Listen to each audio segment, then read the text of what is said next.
अच्छा पिलामाने आज आम अष्टम श्रेणीर विज्ञान बल आउ चाप विषय जानिबा। पूर्व कालांशरे मु पढ़ई बल चाप संपर्क में। तेबे आज मु वर्तमान आलोचना करने को जाऊँगी जे force can change the state of motion. A force can change the state of motion अर्थात गतिशील वस्तु को स्थिर करने, स्थिर वस्तु को गतिशील करने एवं गतिशील अवस्था वस्तुर गतिर वेग को धीर एवं वृद्धि करने, गतिर दिग बदल देवाई, ये सबरी क्षेत्र में बल ही गति अवस्था परिवर्तन आनीपे। से संपर्क में आम पढ़ा जे समतल पृष्ठ विशिष्ट कंक्रीट चट्टाण उपर रखी रबर बॉल्ट को धीरे ठेलीदेले बॉल्टी गति करिब। धीरे गति करुवा बॉल्ट को आउ टिके ठेलीदेबा जदि बेग बढ़ी। सेमती हाथ पापुली बॉल गुड़ गड़ुवा चारिपाखे सीधा भाव में रखिदि। बॉल्टी एथिरे बाजी पापुलीटी काढ़ी नियो। तुम पापुलीटी बॉल्टी उपर एक विपरीतमुखी बल प्रयोग कले बलर बेग कमिजिब। तेणु तुम पापुली रे जदि बॉल्टी धरी पकई था तेबे बॉल्टी स्थिर अवस्था को आसी था। तेबे स्थिर वस्तु उपर बल प्रयोग कले या गति करने को आरंभ करे। से ठीक से भाया गतिशील वस्तुटी आगे किसी प्रतिबंधक रखिले तार बेग कमी जाए, गतिर दिग मध्य बदली जाए। तेबे बल प्रयोग द्वारा वस्तुर बेग और गतिर दिग परिवर्तन हुए। जदि प्रयुक्त बल गतिशील वस्तुर गति दिगरे प्रयोग हुए तेबे वस्तुटिर बेग बढ़ी। मात्र जदि उक्त बलर गतिर विपरीत दिगरे प्रयोग करा जाए तेबे यार बेग ह्रास पाइब। तो किछि उदाहरण देखिबा। उदाहरण कौन सब? भलीबॉल खेल चलीथिला बेले दुई विपरीत दलर खेलाड़ी बॉलर गतिपथ बदलाई थांती। पिलाटीए भंगा साइकेल रिम पाइले ताहा गड़े खेलिबा बेले तार बेग और गतिर दिग बदलाई जाए। क्रिकेट खेल में बैट्समैन बोलर फेंकी बॉलटी उपरे बल प्रयोग कले या भिन्न दिगरे पठाई दे था। साइकेल चलैला बेले ब्रेक साहाय्य आम तार गति को धीर बा मंथर कर जोरे पेडलिंग करी यार बेग मध्य बढ़ाई था। हैंडल मोड़ी यार गतिर दिग भी बदल था। तेबे गतिशील वस्तुर बेगरे किंबा यार गतिर दिगरे किंबा उभय यार गतिर बेग आ गतिर दिगरे परिवर्तन घटिले या वस्तुटी गति अवस्था परिवर्तन करुछु बोली आम कहबा। तेबे ये गतिर अवस्था state of motion, state of motion कौन? स्टेट ऑफ मोशन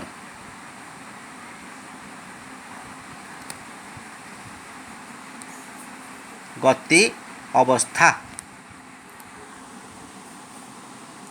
एक वस्तुर बेग और गतिर दिग द्वारा ही वस्तुटीर गति अवस्था सूचित होता है। केमती वस्तुटीर बेग शून्य हेले सही अवस्था को वस्तुटीर स्थिरावस्था कहते। बेग जदि 0 हब ताले यह स्थिर बा स्टेट ऑफ रेस्ट बोली कहबा। ठीक से भाया जेकोसी समय वस्तुटी स्थिर बा गतिशील अवस्था थाए उभय वस्तु को अवस्था को वस्तुर गति अवस्था कह जाए। ठेला ठेली करी एक कांथ को घुंचाई हेब नहीं, ठेलिकी गोटे पर्वत को घुंचाई हेब नहीं।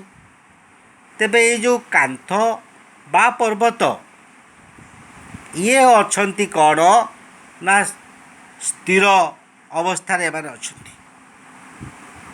एमाने एब्सोल्युटली रेस्ट इन पोजिशन। तेबे वर्तमान आम पढ़ा संस्पर्श बल कंटाक्ट फोर्स। कौन पढ़ा? आम बर्तमान पढ़ा कंटाक्ट फोर्स। कंटाक्ट फोर्स बा संस्पर्श बल। कौन संस्पर्श बल? बल ठेला बल और टणा बल प्रयोग बेले आम शरीर प्रत्यक्ष हो बा परोक्ष हो वस्तुटीर संस्पर्श रे आसी थाए। मांसपेशीर सामर्थ्य जो यही बल संभव हुए। तेणु ए प्रकार बल को मांसपेशीय बल कहती। यह एक प्रकार संस्पर्श बल बा कंटाक्ट फोर्स। गोटे वस्तु को आम हाथ द्वारा स्पर्श करके ठेलुंट बा टाणुंट। टेबुल ड्रयर ताको आम टाणिबा। तेणु हाथ द्वारा मांसपेशीय बल प्रयोग कले ड्रटी आगू को घुंचला। ठीक से भाया ड्रटी को बंद कला बेले आम पुश कर दियंती बा ठेली दियंती।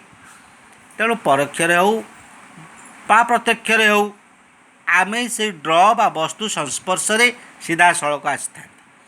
मांसपेशीय बल द्वारा शरीर को बंकई हुए। चलवा दौड़ा खेलवा व्यायाम करवा पहरिया बिलबाड़ी तथा कल कारखाना शारीरिक श्रम करवा ये सब को बुझाई था। तेणु परिपाक क्रिया बेले खाद्य नलीर संकोचन और प्रसारण बेले मांसपेशीय बल कार्य करे। भारवाही पशु माने मांसपेशीय बल द्वारा बोझ बोइबा को समर्थ होता। ए प्रकार बल साहाय्य बलद हल करे गाड़ी टाणे। घोड़ा मध्य घोड़ा गाड़ी टाणे। तेणु भारवाही पशु माने यही मांसपेशीय बल द्वारा कौन कार्य करने को समर्थ होता। तबे बर्तमान आम पढ़ा फ्रिक्शन। कौन पढ़ा? फ्रिक्शन। देख पिला माने फ्रिक्शन है घर्षण। ये घर्षण बल पढ़ा।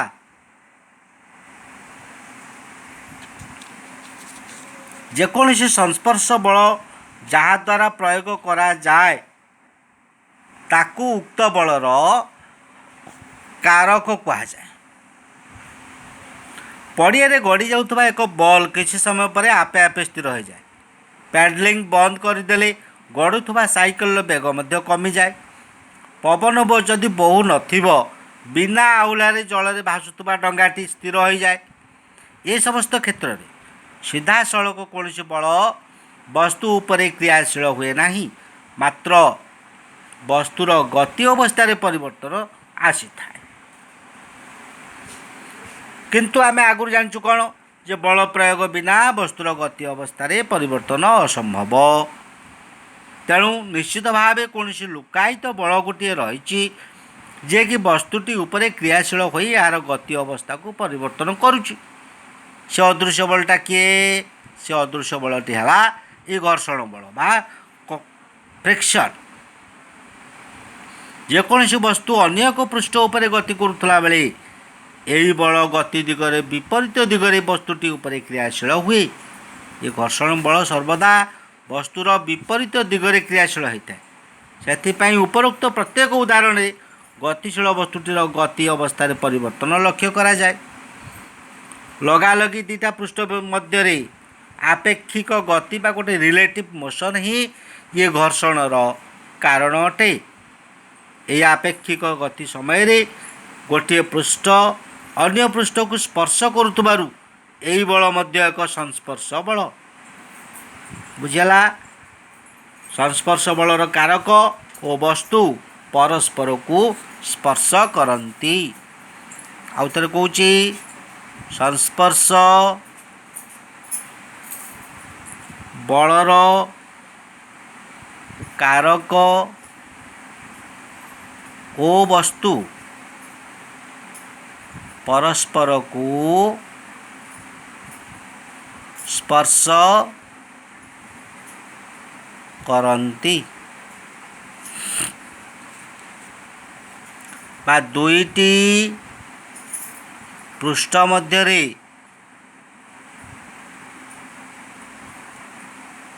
दुईटी पृष्ठ मध्य आपेक्षिक गति ଘର୍ଷଣର କାରଣ। ତେବେ ଜାଣିହେଲା ଘର୍ଷଣ ବଳ। ବର୍ତ୍ତମାନ ଆମେ ପଢ଼ିବା ଅସଂସ୍ପର୍ଶ ବଳ। କାରକ ଓ ବସ୍ତୁ ମଧ୍ୟରେ ସ୍ପର୍ଶ ନକରି ମଧ୍ୟ ସେମାନଙ୍କ ମଧ୍ୟରେ ଆନ୍ତଃକ୍ରିୟା ଘଟିପାରେ, ଏହାକୁ କୁହନ୍ତି ଅସଂସ୍ପର୍ଶ ବଳ। ବର୍ତ୍ତମାନ ଚୁମ୍ବକୀୟ ବଳ। ଚୁମ୍ବକୀୟ ବଳ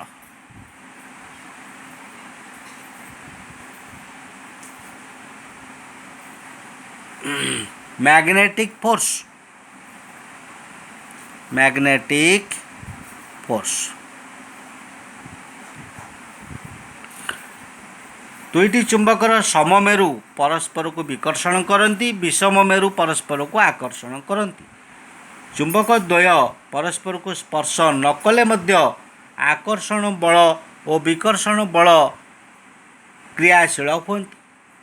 ତେଣୁ ଚୁମ୍ବକର ଆକର୍ଷଣ ବଳ ଟଣା ବଳ ସଦୃଶ, ଆଉ ବିକର୍ଷଣ ବଳଟି ଠେଲା ବଳ ସଦୃଶ ଅଟେ। ଏପରି ବଳ କ୍ରିୟାଶୀଳ ହେବା ବେଳେ ଚୁମ୍ବକୀୟ କ୍ଷେତ୍ର ପରସ୍ପରକୁ ସ୍ପର୍ଶ କରନ୍ତି ନାହିଁ। ଚୁମ୍ବକ ଦ୍ୱୟ ପରସ୍ପରକୁ ସ୍ପର୍ଶ କରନ୍ତି ନାହିଁ। ଦୁଇଟି ଚୁମ୍ବକ ମଧ୍ୟରେ ଆନ୍ତଃକ୍ରିୟା ଯୋଗୁଁ ଚୁମ୍ବକୀୟ ବଳ ସମ୍ଭବ ହୋଇଥାଏ।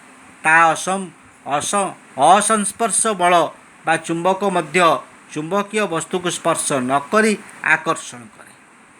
ତେଣୁ ଇଏ ଚୁମ୍ବକୀୟ ବଳକୁ କୁହାଯାଏ ଅସଂସ୍ପର୍ଶ ବଳ ବା ନନ୍ କଣ୍ଟାକ୍ଟ ଫୋର୍ସ। ଏତିକି ଆମେ ପଢ଼ିବା ଆଜି। ୟା ପରକାଳାଂଶରେ ଆମେ ପଢ଼ିବା ସ୍ଥିର ବିଦ୍ୟୁତ୍ ବଳ କଥା।